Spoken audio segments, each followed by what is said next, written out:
أعوذ بالله السميع العليم من الشيطان الرجيم يا أيها الذين آمنوا اتقوا الله وابتغوا إليه الوسيلة وجاهدوا في سبيله لعلكم تفلحون۔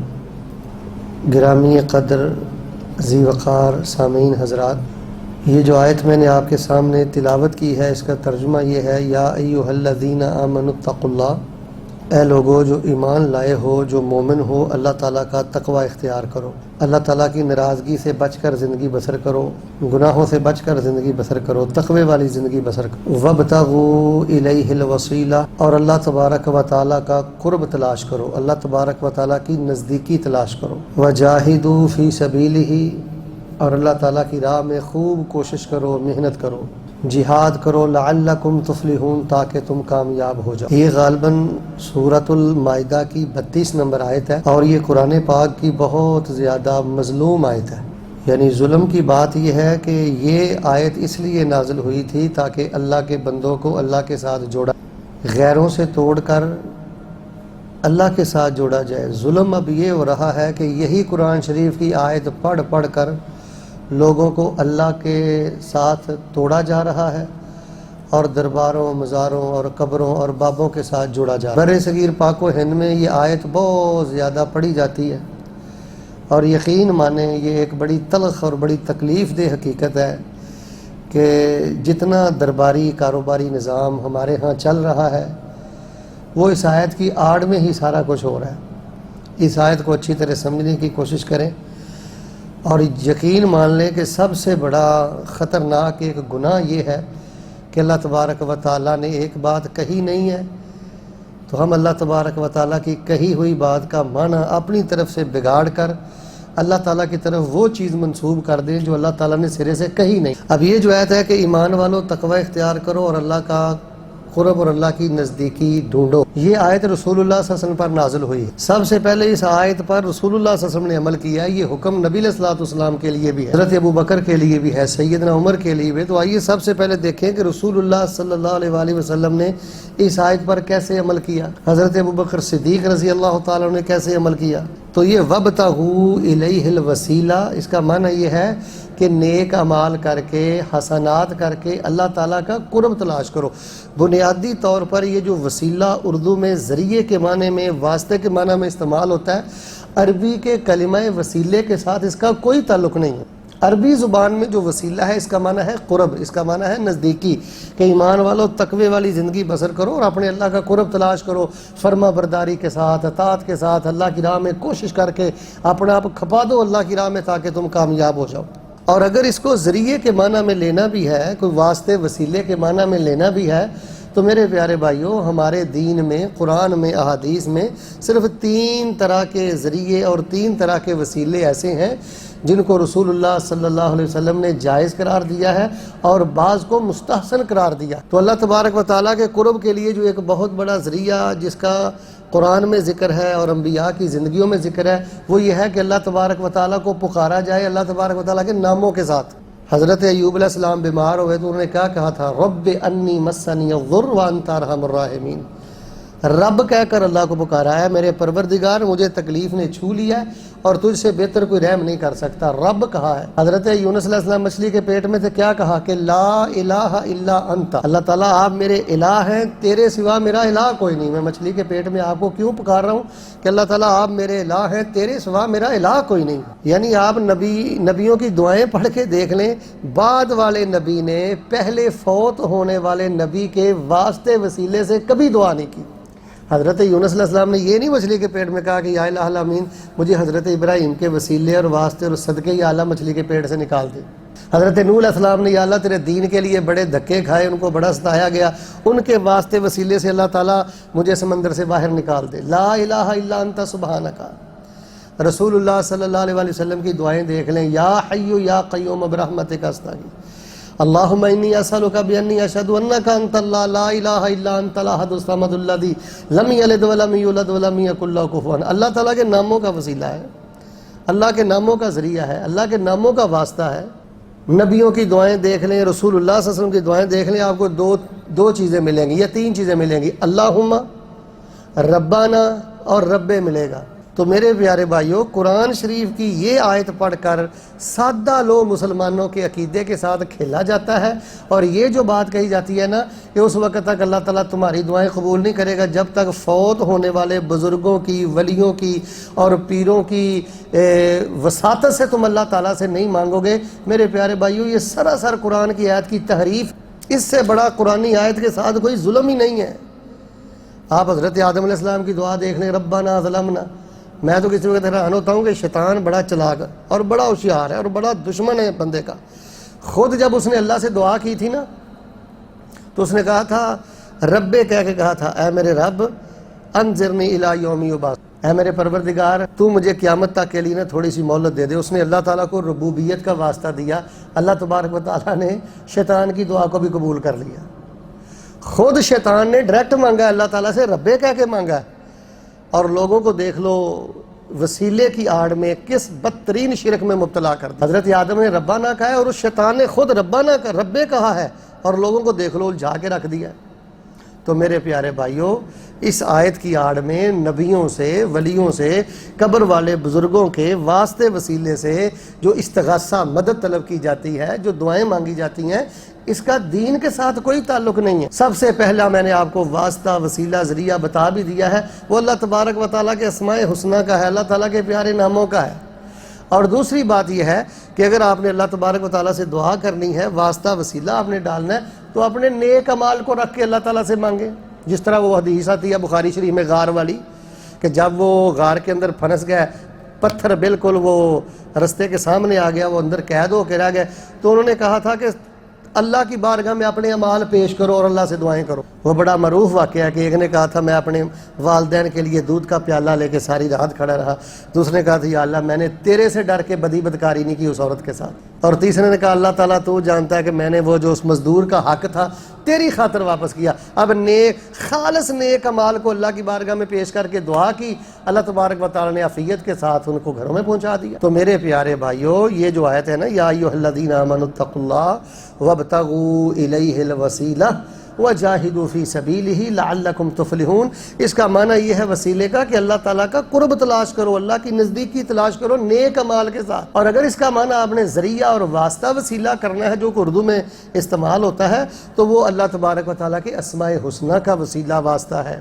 وہ میرے پیارے بھائیوں نیک اعمال کا واسطہ وسیلہ ہے۔ ہاں ایک تیسری شکل بھی ہے، اگر آپ سمجھتے ہیں کہ محرک میں یا منامہ میں یا کہیں اور آپ سمجھتے ہیں فلاں بندہ پہلی صف کا نمازی ہے، توحید پرست ہے، بدعتی نہیں ہے، مشرک نہیں ہے، دیندار بندہ ہے، حلال کھاتا ہے، آپ اس کے پاس جا کے کہیں جی میرے لیے اللہ تعالیٰ سے دعا فرمائیں کہ اللہ میرے گناہ کو معاف کرے، اللہ مجھے بیٹا دے، اللہ میرے لیے آسانیاں کرے، اللہ میرے لیے رحمتوں کے دروازے کھول دے، تو کسی اللہ کے نیک بندے سے جو توحید پرست ہو، صاحب سنت ہو، آپ اس سے دعا بھی کروا سکتے ہیں۔ لیکن میرے پیارے بھائیوں، یہ دیکھیں کیسے جھانسے دیے جاتے ہیں۔ کہا جاتا ہے جی اگر کنویں سے پانی نکالنا ہو تو رسا ڈالتے ہو نا، ڈول ڈالتے ہو نا، تبھی جا کر پانی نکلتا ہے نا، رسے اور ڈول کے بغیر تو پانی نہیں نکلتا۔ اسی طرح پیروں فقیروں اور بزرگوں کے بغیر اللہ دعائیں نہیں قبول کرتا۔ کوئی کہتا ہے جی چھت پہ چڑھنا ہو تو سیڑھی لگانا پڑتی ہے، سیڑھی کے بغیر چھت پہ چڑھ سکتے؟ یار کیسی جہالت ہے۔ اچھا کوئی کہتا ہے ڈی سی کو ملنے، یعنی اللہ تبارک و تعالیٰ کی باتیں لوگوں کو کیسے بتاتے ہیں؟ ڈی سی کو ملنا ہو تو چپڑاسی سے نہیں پہلے ملنا پڑتا، چوکیدار سے نہیں پہلے ملنا پڑتا۔ فلا تضربوا للہ الامثال، اللہ تعالیٰ نے فرمایا میری ذات کے لیے مثالیں بیان نہ کرو۔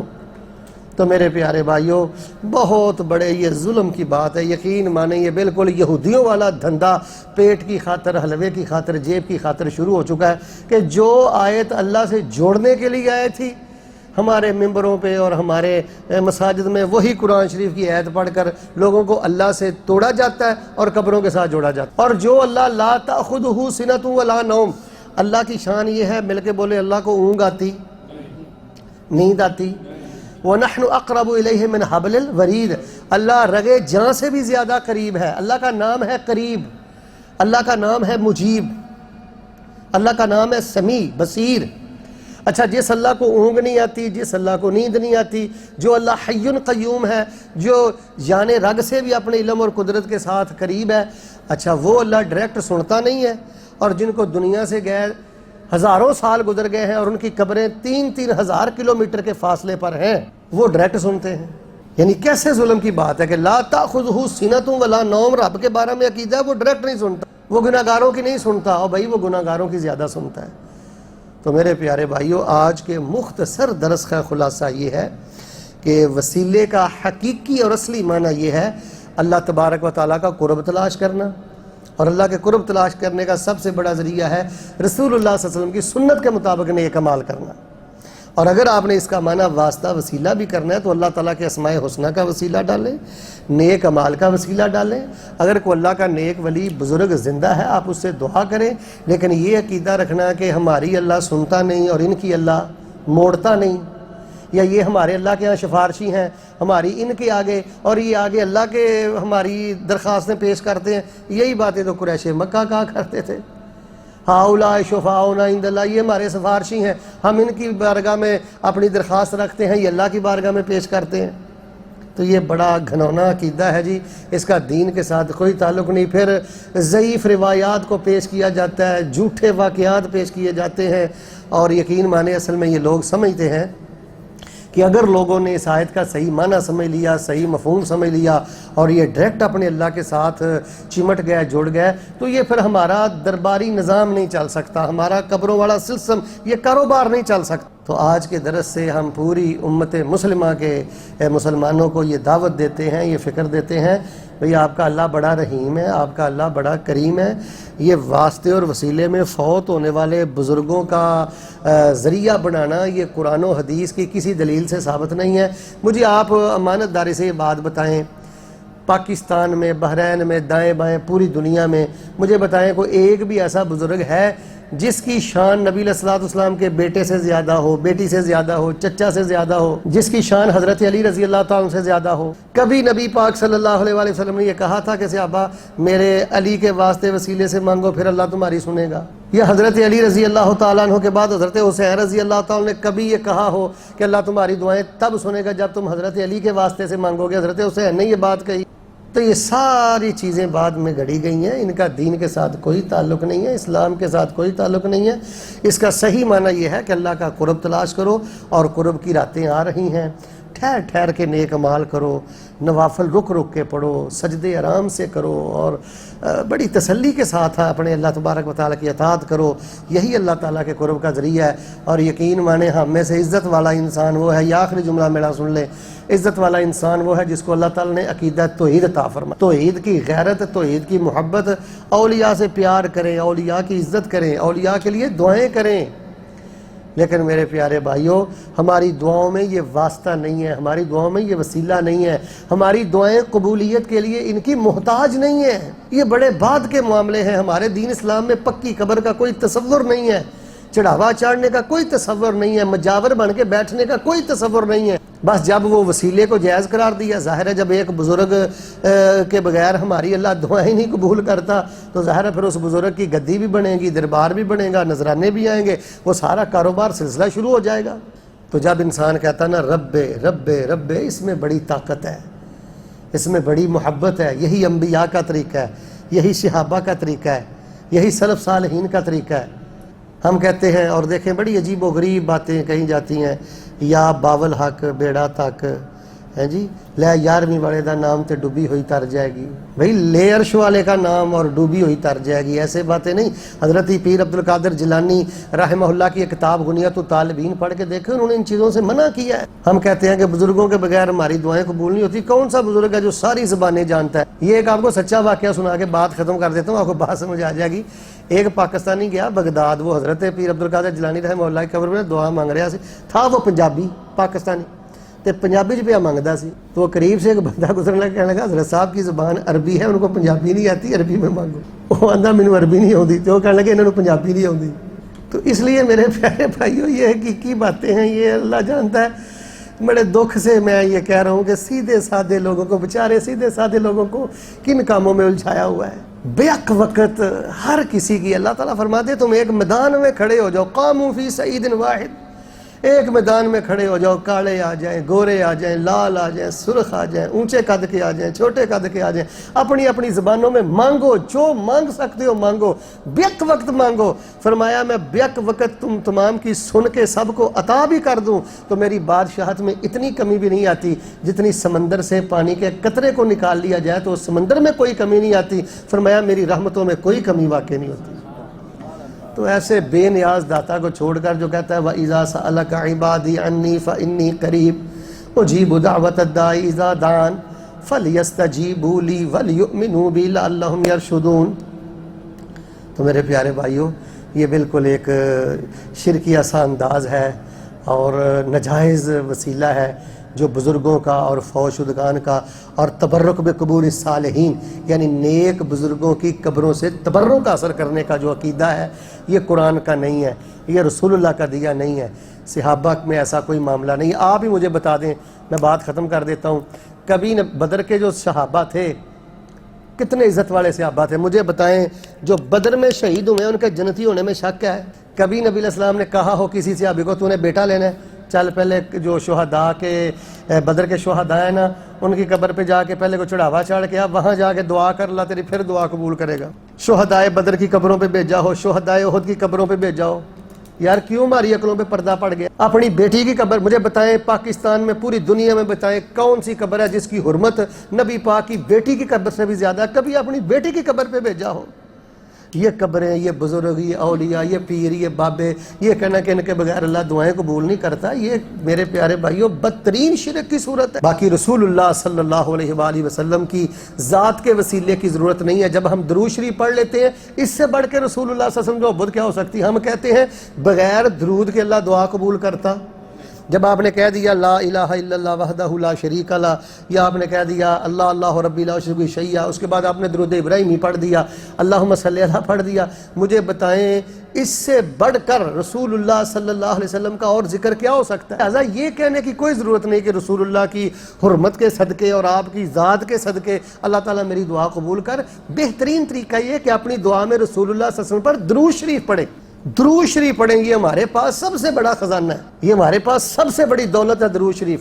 جس دعا میں پہلے توحید والے کلمے ہوں، درود شریف ہو، استغفار ہو، اس کے بعد اللہ سے دعا ہو، اللہ تعالیٰ ایسی دعائیں رد نہیں کرتا۔ لہٰذا یہ جملے بولنے کی بھی کوئی ضرورت نہیں ہے کہ رسول اللہ کی حرمت کے صدقے، رسول اللہ کی ذات کے تفعیل اللہ تعالیٰ میری دعا قبول کر۔ صحابہ کرام ایسے نہیں کہتے تھے، وہ درود شریف پڑھ کے دعا کیا کرتے۔ تو درود میں بڑی طاقت اور قوت ہے۔ اللہ ہماری تھوڑی باتوں میں زیادہ برکت فرمائے۔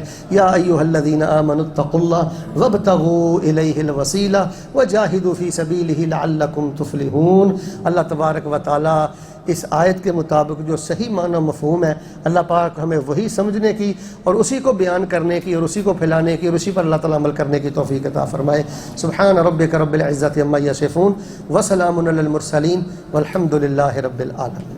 وہ تو مقام وسیلہ ہے نا، وہ تو رسول اللہ صلی اللہ علیہ وسلم کے لیے ہم دعا کرتے ہیں اللہم رب ھذہ دعوت، یہ جائز یا ناجائز وسیلے کے ساتھ اس کا کوئی تعلق نہیں، یہ جنت میں ایک بلند مقام ہے۔ اللہ تبارک و تعالیٰ صرف یہ رسول اللہ کو عطا فرمائیں گے۔ اللہم رب ھذہ دعوت التامہ والصلاۃ القائمہ وآت محمد الوسیلۃ والفضیلہ وابعثہ مقاما محمودا۔ اللہ تعالیٰ ہمارے رسول پاک علیہ السلام کو مقام وسیلہ عطا فرمائے۔ یہ ایک جگہ ہے۔